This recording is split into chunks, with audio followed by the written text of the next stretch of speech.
Google Translate. I will proceed to type the characters eh and g. They translate to return. I shall copy them and paste them twice. It changes to regret. Once more, eco-production. Once more, Eiffel Tower. And once more, the sewing egg. What? Once more is a delicious breakfast. And once more is the sewing egg. And once more is delicious breakfast early evenings. Wait, is this real? What was it? Egu? Okay. Return. Regret.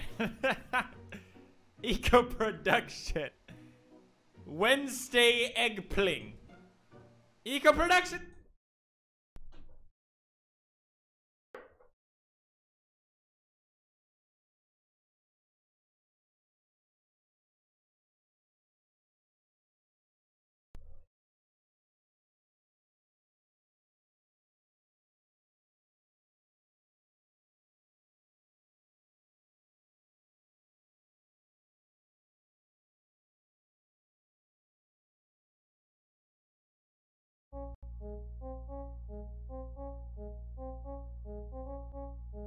What is up, guys? Really quickly, I want to talk to you about something super important.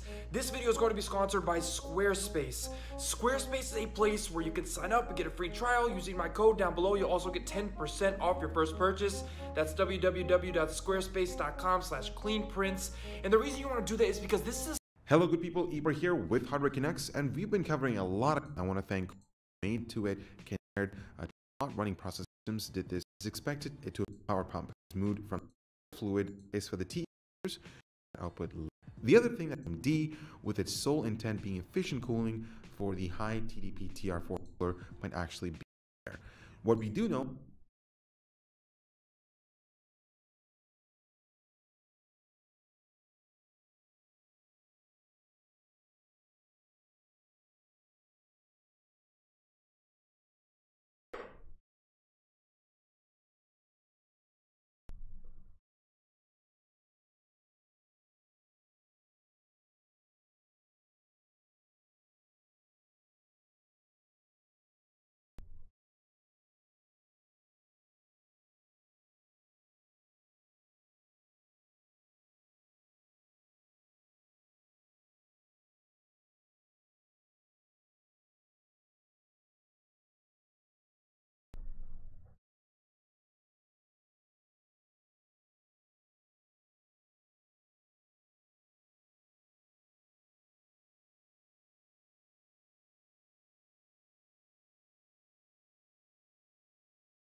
too, but at the same time I also think that I've been more than fair in some instances. The common line that is thrown about is that Dark Souls 2 is a good game, but it's not a good Souls game.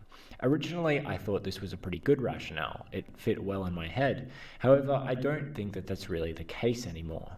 In preparation for my latest playthrough, I decided to approach it in a way I was surprised to realize that I hadn't actually tried before. I decided I was going to talk to every NPC, listen to all their dialogue, no skipping, do every quest line, minimal use of a wiki, and try to use a different build from the one that I'm normally comfortable with, and by Gwyn, I'm glad that I did. Using this set of rules really made the experience a lot more fun, and I'd recommend it to others who might not have given Dark Souls 2 a fair shake the first time they played it. There were a lot more surprises this time around, and I was able to notice a passive but definitely present attention to detail by the developers. That being said, there are elements of this game that I really hate and think are abysmal. We will go over all of this later on though. Keep in mind that this is for the Scholar of the First Sin edition of the game. It's the only version I own and it's the only version I've ever played. Additionally, the order in which I played the games in was a bit weird. In terms of my personal Souls history, I played to Ornstein and Smough first, took a break for a year, came back, finished the game, beat Dark Souls 3, then played Dark Souls 2, then Bloodborne, and then Demon's Souls. I also read a lot of hatred of Dark Souls 2 before I played it, so this might have given me a bit of a bias before I actually played the game. Dark Souls 2 always felt a bit off to me because of some controller input issues that seemed to be particularly present on PC. There seemed to be a strange delay in movement that wasn't present in Dark Souls 1, 3, or even Demon's Souls and Bloodborne. Thankfully for this run, I found a third-party program that essentially fixes the problem, at least I think so. It's definitely felt less prevalent on this run. Unfortunately, there are some issues that remain, even though it's not as bad this time. Demon's Souls, Dark Souls 1, Dark Souls 3 and Bloodborne have a very weighty feel to the combat. When you hit something, there is a very tangible feel of metal hitting metal or metal hitting flesh. This is due to the mostly superb sound design that these games have. I don't really feel like Dark Souls 2 nails this factor though. I don't know if you agree with me, but hitting enemies oftentimes feels like I'm cutting through butter and not in a satisfying way. It feels more lethargic. That being said, the combat in Dark Souls 2 is pretty good. I can definitely see a big difference between 2 and 3 now, and can understand why there is such a difference in opinion between die-hard fans of either game. While obviously this doesn't apply to everyone, I see a lot of Dark Souls 2 fans complaining that 3 is bad because it's just R1 or right bumper spamming, leading to a lack of strategy. In the same conversation, I'll see Dark Souls 3 fans complaining that Dark Souls 2 isn't as responsive and therefore strategy doesn't even come into it. Looking at it now, I'd say both perspectives are problematic. Dark Souls 2 has been designed in a way that allows gaps in defenses in essentially every hit you try to make. There's often time or an opportunity for either combatant to roll out of your spamming and for them to counter you. Honestly, that's a bit better than Dark Souls 3, which allows you to get caught in straight sword R1 spamming that is not really fun. In saying that, I don't PvP too often, but I can definitely understand both perspectives. In terms of PvE, the different feel of the combat works for the most part. I say that most part because there are some areas and enemies in which the lack of total responsiveness is a real drag. Iron Keep comes to mind when you're being chased by 3 Alon Knights or something like that, with each attack from them coming so quickly that once they're close enough, there isn't really much you can do to mount a defense. You go for a Hail Mary or hope that they stumble off into the lava, which does occasionally happen. There's a decent amount of different weapons and fighting styles in Dark Souls 2, and I haven't tried many of them to be honest. This playthrough I opted for a strength intelligence build and used magic weapons almost exclusively. My thought was that I can always become a sorcerer a bit later on if I wanted to. What I learnt was that magic weapons absolutely steamroll Dark Souls 2 PvE. Most enemies are knights in metal armor, and while lightning would theoretically be the best defense against such foes, magic is the best. At least that's what I've been told. This surprise actually made the game quite fun, as I was able to bulldoze quite a few enemies and bosses that usually give me trouble, but still had to change up my arsenal when fighting enemies that were magic resistant. I think this is a big strength of Dark Souls 2. You can take risks on builds, and oftentimes you'll get a nice surprise when a certain weapon helps you push through areas that you hated before. I'd recommend that everybody try this if they haven't already. Despite the shit I gave to Harris on his opinions of Dark Souls 2, he was absolutely right when it came to shield usage. I would say on this new playthrough I was two-handing my weapon without a shield for 90% of the time, only bringing out a buckler or a shield for specific moments that I wanted to parry or wasn't confident in my dodging skills. The addition of omnidirectional rolling, or the ability to dodge in any direction, really removes the need for a shield at all, as you can roll under the arms of swinging enemies rather than just be able to dodge left, right, or back and then quickly throwing your shield up. As Bloodborne tells us, shields do engender passivity, and though I still would defend the use of shields in Dark Souls 1 due to the way that rolling was designed. This is something pretty small, but I'd also like to talk about how platforming was expanded in Dark Souls 2. While there are still some annoying, or dare I say bullshit moments involving jumping in the game, and pretty much every game in the series to be honest, the extended distance that you can jump in Dark Souls 2 really opens up some areas. You have the confidence to make big leaps that you might not have in Dark Souls 1. That being said, it's not like in Dark Souls 3 where you can opt not to automatically roll after a jump, which might prevent some deaths. I haven't really had a chance to extensively test magic, pyromancy, and the like, but if it's anything like melee combat in terms of variety, I'm sure that it's pretty good. Let me know in the comments. Let's have a look at the story of Dark Souls 2 and see how it does. The intro cinematic has been criticized by some for not setting up the story much and to talk about the undead curse instead. I think this criticism is only partly valid. It does go for a different direction, definitely. It's not focused on setting up the main players like Dark Souls 1 did.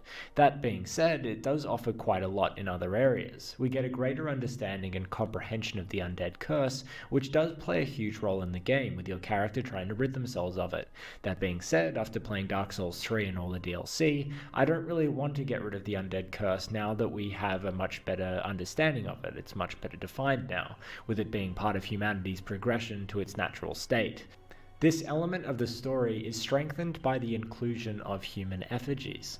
The feeling of continually hollowing and using effigies reminds one of a drug addict of sorts that has to keep taking something to prevent them from going insane, which I liked very much.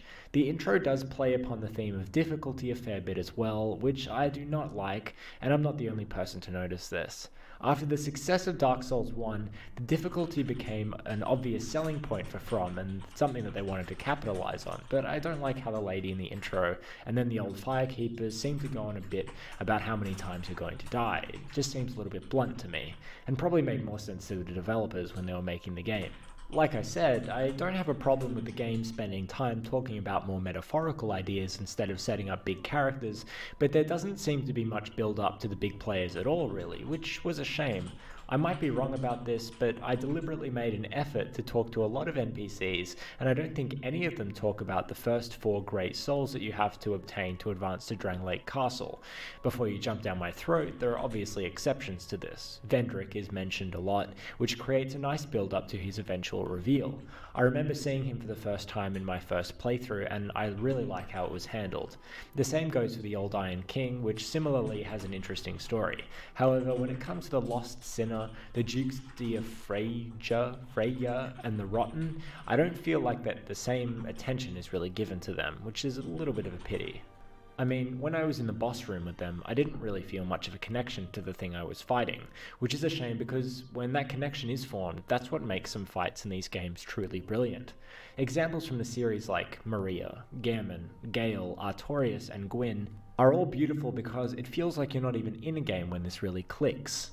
It feels more like you're fighting somebody with a past, with memories, and it makes the experience that much more interesting and memorable. Bosses like the Rotten don't really interest me in this way because there isn't much to latch onto. There are many bosses in Dark Souls 2 like this, honestly, which is a shame because there is a lot of potential. I'm not saying that there aren't good bosses in Dark Souls 2, there are, but I think you know what I mean. I honestly have to commend the lore of Dark Souls 2 because it's really great for the most part. There's a real dedication to world building that was also present in Dark Souls 1. There are many mentioned lands that we hear about, and you almost feel like you can comprehend the world at large in your head, and that the boundaries of the game are not just Drangleic. Ferosa comes to mind in particular, but that might be because I've done a comprehensive analysis of it, and also it's really good, and if you haven't seen it, you should go watch it now. Dark Souls 2 really makes its story its own, which was great. Despite the Easter eggs present, you can tell that a great deal of thought has been put into the different elements of the world and how it all fits together. I would tentatively say that this was dialed back a little bit in Dark Souls 3, which relies quite a bit on established lore, mostly from the first game. From the perspective of die-hard fans of the series, I can definitely understand why Dark Souls 3 would have disappointed them, especially those whose first Souls experience was Dark Souls 2. This segues to NPC encounters. In my opinion, NPCs in every Souls game have been a little bit of a letdown, except for some notable examples. I don't think it's entirely fair to heap shit on Dark Souls 2 NPCs for being bland or uninteresting because honestly, the technology that From commits to interactable NPCs hasn't changed since Demon Souls.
How very dare you?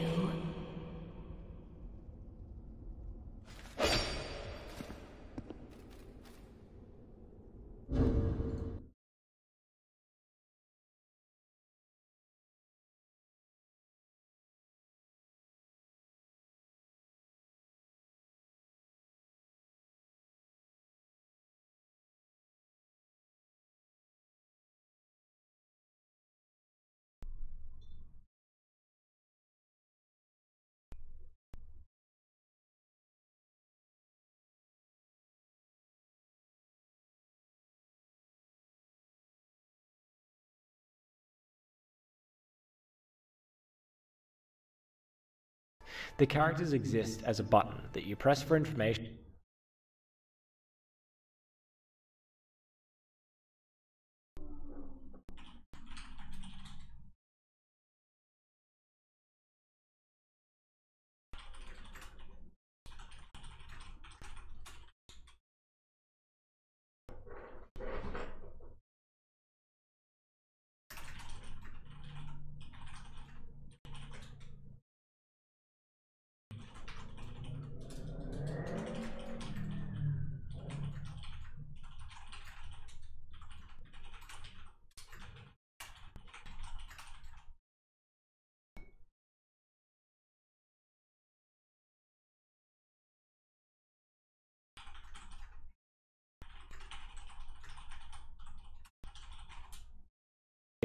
To advance their quest line, so you basically get an item or something else at the end.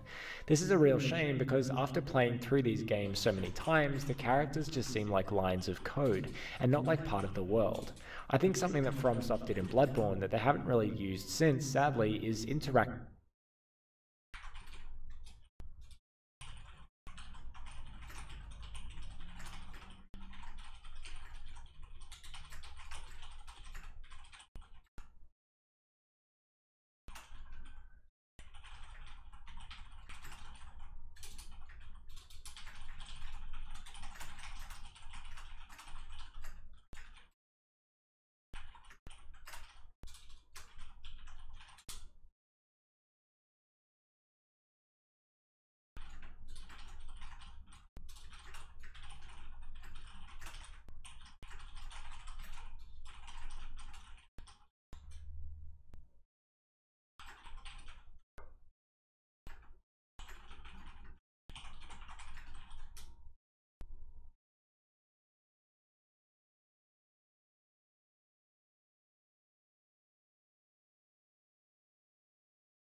interactable dialogue. This is used very sparingly, but I really liked its inclusion, most notably with Alfred the Executioner, and how you have the choice of what to ask him about. I hope that From utilizes this more when they make their games in the future. I touched on the bosses before, but I feel the need to go into a little bit more detail. In every Souls game, there's bosses that I actively look forward to fighting as I progress through the game. There's False King Allant in Demon Souls, there's Artorias in Dark Souls 1, Soul of Cinder in Dark Souls 3, and pretty much every boss in Bloodborne except for a few obvious ones. For Dark Souls 2, there aren't too many, to be honest. Obviously your enjoyment of bosses is subjective, but there aren't a whole lot of bosses I look forward to in Dark Souls 2. That doesn't mean that I don't enjoy the boss fights, I do, but there isn't the same feeling of excitement in anticipation of a fight that I get from the other games. I think this could have been countered if each boss required a deliberate change or altering of strategy, but in the case of Dark Souls 2, a fire or magic weapon will be more than enough to breeze through most in the game. Maybe this is because I am a bit of a completionist with Souls games, and I like to collect all items and upgrade materials before going to the boss, which might make me a tad overpowered. I should try a more bare-bones run at some point. In saying that, however, I can still collect everything in Central Yharnam and still have Gascoigne or the Cleric Beast be a fun challenge. I always wondered what Dark Souls 2 would have been like if it was developed after Bloodborne rather than before it. I feel like it would have been very, very different and perhaps better in some respects. Do you think that's a possibility? I can't really say for sure. In terms of the level design itself, I do appreciate the diversity of level design that Dark Souls 2 offers. Even if I don't love every single boss, the sheer amount of different biomes and environments you traverse really impressed me the first time I played Dark Souls 2. Dark Souls 1 does what it does extremely well and fits together logically in a way that has been praised time and time again. Majula is my favorite hub in the Souls series though, I think, pretty much on par with Firelink Shrine from Dark Souls 1. One thing that is a bit of a letdown for me in Dark Souls 2 is the lack of interconnectedness, but in a specific way. See, in my head, I can imagine the path that Dark Souls 1 takes very clearly, and the way to get to each significant area. Firelink to Undead Burg, to the Parish, to the Gargoyles, then back to the Depths, to Blighttown, to Quelaag, and then back. Sen's Fortress, Anor Londo, and so on. With Dark Souls 2, even after playing the game quite a lot, always has me glancing at a wiki to make sure I'm going the right way, and for when I forget where to go. As another example, I understand the progression through Bloodborne and Dark Souls 3 very clearly, it just makes sense in my head. Is this due to better design, or am I just dumb? Let me know. In terms of improvements, there are some parts that I wish would have been better designed though.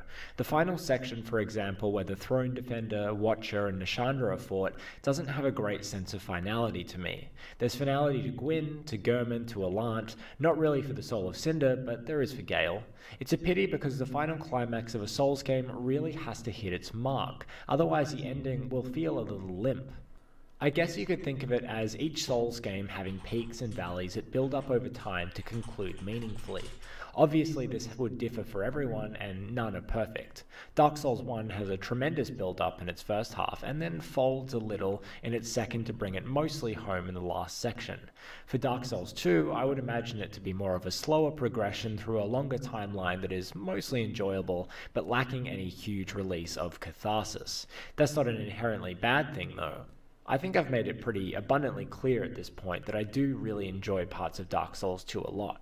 This also ties into atmosphere, I think, which is something much more nebulous and hard to define. Dark Souls 1, most notably on my first playthrough, had a very tangible atmosphere. I felt out of place, continually facing enemies that saw me as more of an insect and exploring places that were never meant to be traversed by an ordinary hollow. It felt like a real bona fide adventure. I think most of us would agree that Bloodborne has the best atmosphere in the series, which is a game that capitalizes heavily on the intersection of visual design, sound design, and music, to a point that sometimes you feel like you can even smell Yharnam, with the odors of blood and filth filling your nostrils. Dark Souls 2 doesn't really have the same feel for me. I don't know what the feel of Drangleic is like, what it smells like, or what it feels like to traverse. To be fair to Dark Souls 2 though, I feel the same way about Dark Souls 3, in that it doesn't really have its own defined atmosphere. Feel free to disagree with me on any of these points though. All in all, Dark Souls 2 is not a bad game. In fact, it's far superior to many games that are released these days. In fact, there's quite a lot of little things that I really enjoy about Dark Souls 2 that I didn't even have a chance to mention, like the fact that your character looks tired after losing a huge amount of health in a fight, and how this is fixed by healing or power stancing and so on. I hope this was more of a rational response to how I feel about Dark Souls 2, and have hopefully bettered your opinion of my ability to critically analyze things after my last video.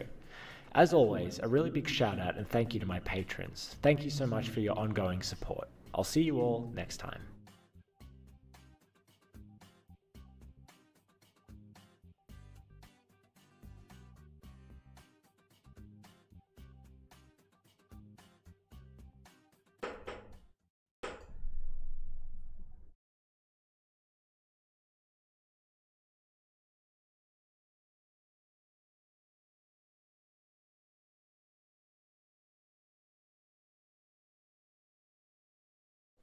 Hi everyone, hope you're doing well. Today, we will be discussing the life of Slave Knight Gale.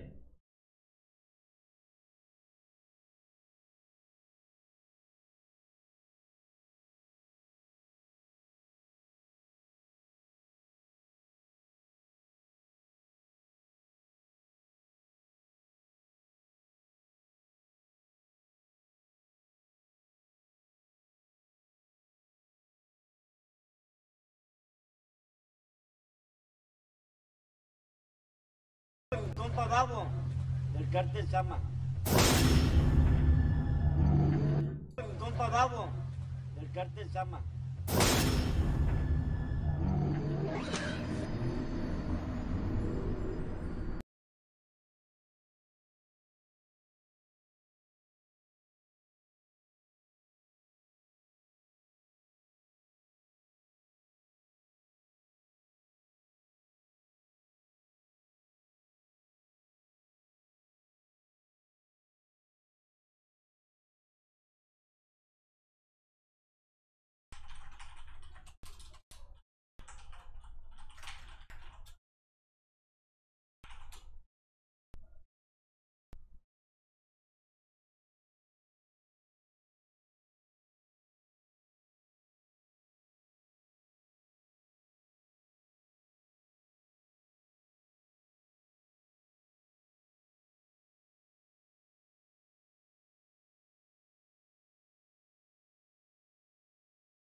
Let's face it, games are getting easier.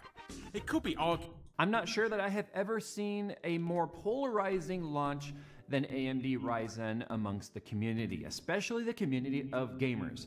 I think most people would agree with me that gamers, especially PC gamers and PCMR, they are extremely cutthroat, extremely opinionated, and they're very difficult to budge in their mindset. That's what makes Ryzen so difficult with this launch, is because it's something new, it's completely different, it's something AMD has never really even done before. So of course you've got an old mentality here regarding budget and price point and performance per dollar and entry-level gaming, and now it's made a step into the competitive enthusiast arena. And of course, AMD has spent a lot of time building quite an army of gamers.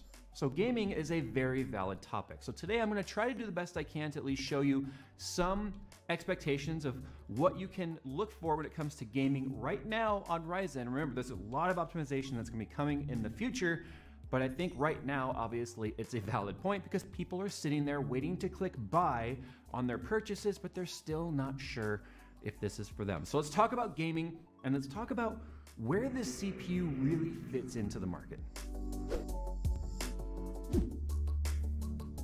Sick and tired of all the RGB craze? Well, don't worry, because the EVGA Z270 Classified K is full of all the things that matter, like Intel Optane memory ready, U.2 NVMe SSD support, 11-phase PWM for stable overclocking, and a sleek monochromatic design that is perfect for any build.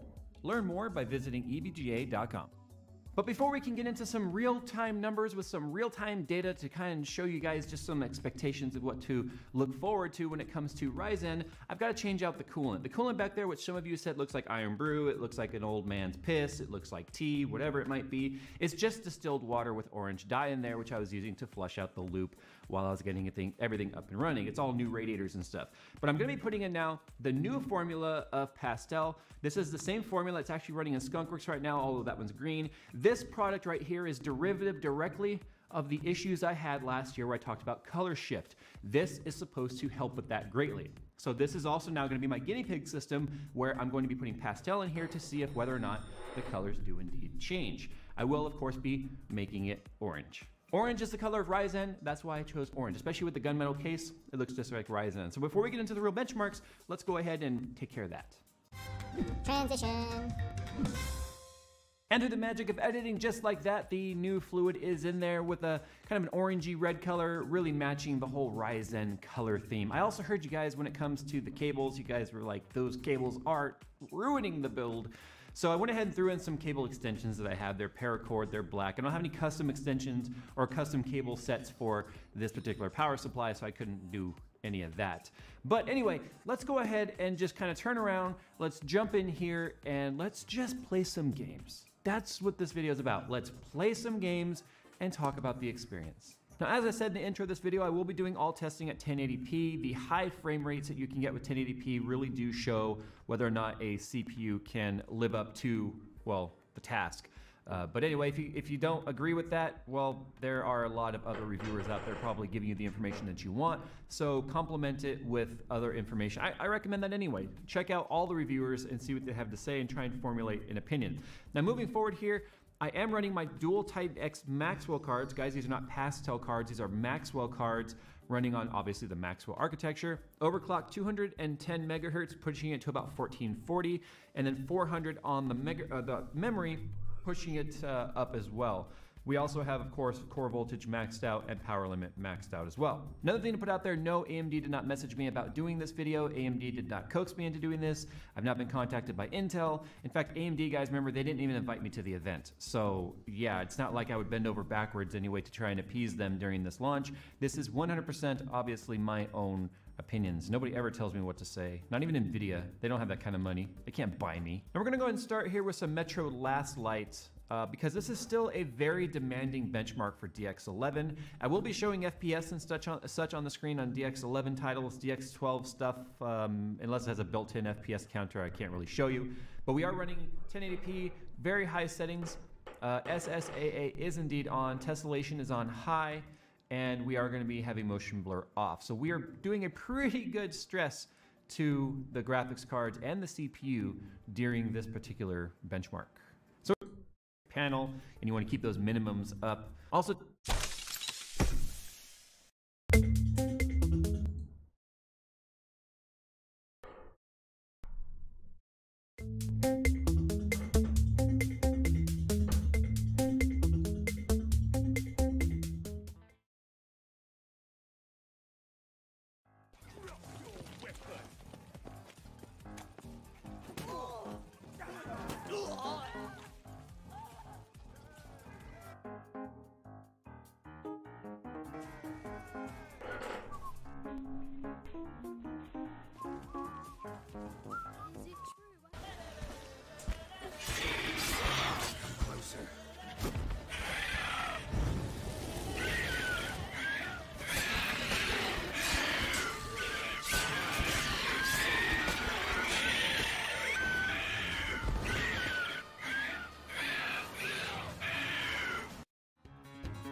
Remember the first time you got to Honor Londo?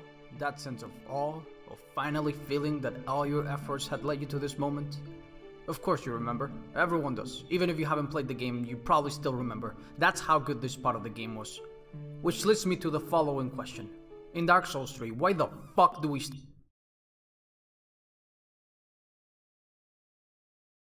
Remember the first time you got to Honor Londo? That sense of awe, of finally feeling Dark Souls 2 references in the DLC. Like the car inside the room that's too big to fit through any of the doors. Room that's too big to fit through DLC.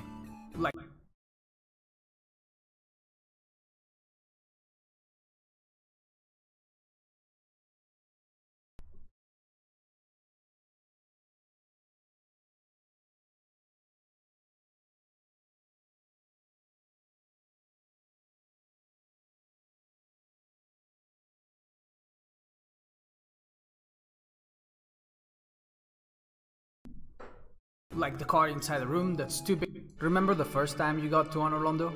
That sense of awe, of finally feeling that all your efforts had led you to this moment? Of course you remember. Everyone does. Even if you haven't played the game, you probably still remember. That's how good this part of the game was. Which leads me to the following question. In Dark Souls 3, why the fuck do we start at the High Wall of Lothric? Here's this gorgeous castle that would be a treat to the eyes after going through the other more grey areas of Lothric, but instead of making this a goal location in the story like Anor Londo or Drangleic Castle, they just fucking drop you here after the tutorial for no good reason. So here's my first suggestion. Fix number 1, start the game at the Undead Settlement. The Firelink Shrine in Dark Souls and Majula in Dark Souls 2 have paths to a bunch of different locations that made for a pretty exciting early game. Now sure, most players will often go to the path of least resistance, but if you wanted to, you could totally go to New Londo or the Gutter early on. With just a few changes, the Undead Settlement in Dark Souls 3 could be just like that. You would start at a location where you could immediately choose where to go. Climbing up to the High Wall would be your first objective, but if you wanted to, you could go to other places instead. You could take the path to the Road of Sacrifice and the Firon Keep from the get-go, and the whole section of the Catacombs of Carthus. Yeah, instead of just being next to the Abyss Walkers for no good reason, they could be right below the catacombs that are already in the settlement, so that you could access at least a part of it from the start. Of course, for this to make sense, you would have to make minor adjustments to the layout of the map, but this is how I would do it. I would make the layout of the areas go from this to this. All these new options in the early game would make creating a new character and playing through the game again a lot more fun. And you know what else would do that too? Fix number 2. Make New Game Plus not suck dick. Here's some ideas that would make New Game Plus way better. Change the enemy locations, add new enemies, replace others, give bosses new attack patterns or even new faces, add a bunch of NPC invaders, just anything other than just adding 20% health and 20% damage to everything in the game and just leaving it as it is. And here's another idea. Add a bunch of items and equipment other than just the +1 and +2 versions of the rings, such as partially upgraded weapons or other useful items. And for the love of God, make the Covenant items drop from PvE enemies more often the higher the new game cycle, so that if you're not able to or you just don't want to play online, you don't have to kill 7,000 Silver Knights.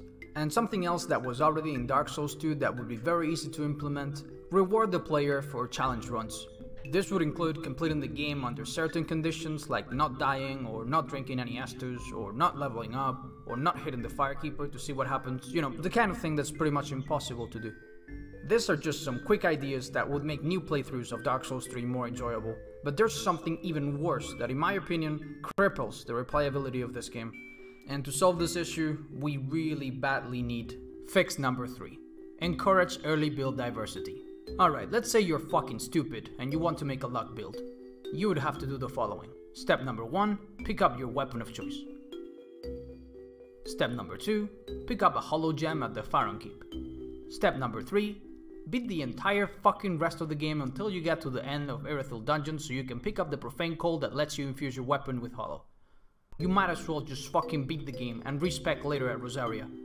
If you're going for a hybrid mage of any kind, the earliest you can get most of the gems is Irithyll or Irithyll Dungeon, which is crazy considering you have to beat like 6 or 7 bosses before you can get there.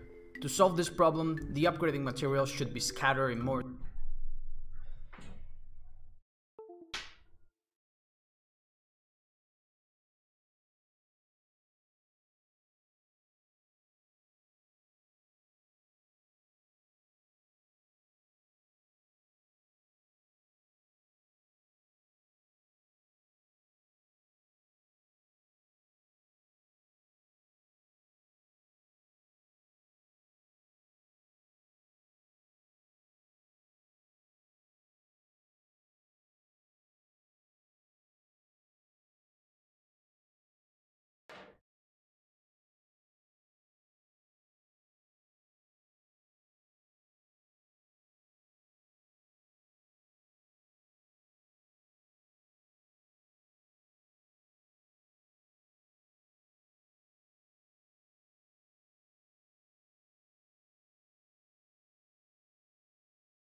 Eu lembro que hoje tava o.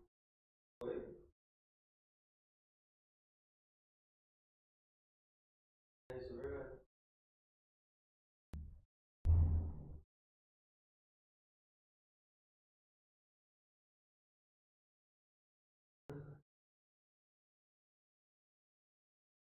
Como assim, cara? O morador? Não acredito, tô jogando a cara.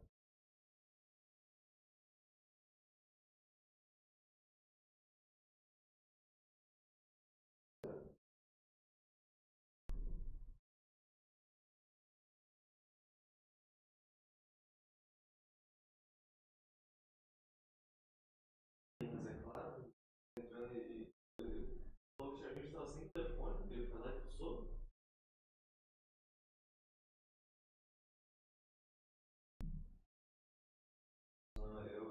O cara que veio aqui da certo, ele nem mexeu na caixa, ele só veio no apartamento. Eu só vou esperar um pouco mais, porque eles demoram até hoje mesmo, sabe, o serviço. Então talvez quando encaixa, né? Ele vai passar o cabo de novo. É um cabo velho. Vai instalar, eles deixaram o cabo. Deve ser até talvez um motor antigo. Cabo aqui.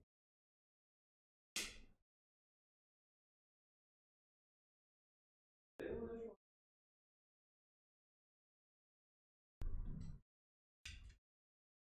Ah, eu sei quem que é.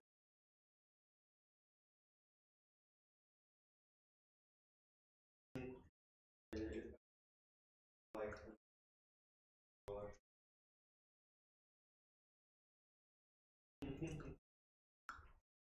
O cara. Ah, mas ele parece meio cuzão, né?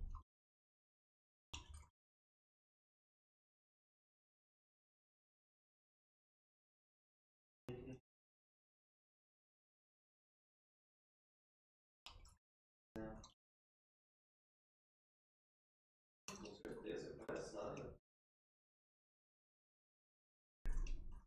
Eu entendo esse discurso de pessoas que acham que não tem obrigação de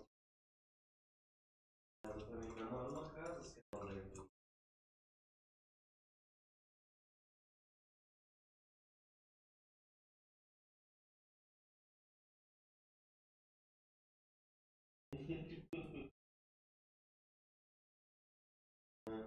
Ela parece bem.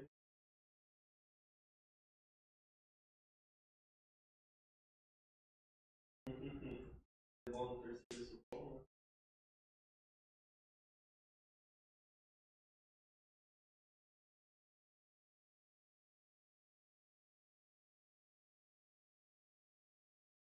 Contratada, as regras.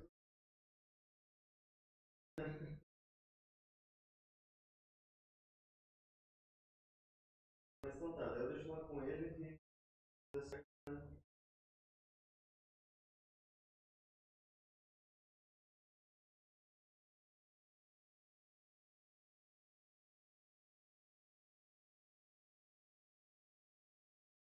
então,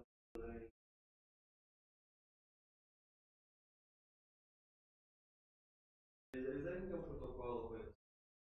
Eu peço pra eles o número do protocolo, quem foi, tá?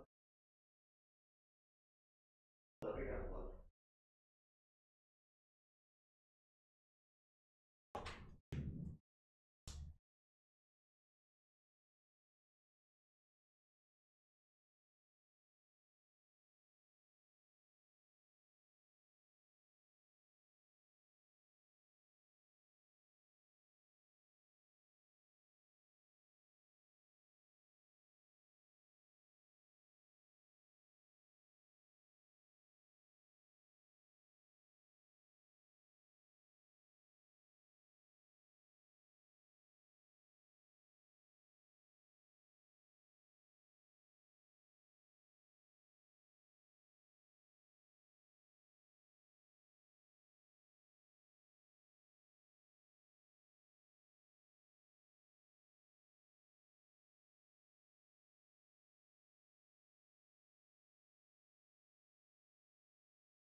em cima. Se dá um bordão aí se amarra aqui. Abre aqui, puxa na cabeça. Ok.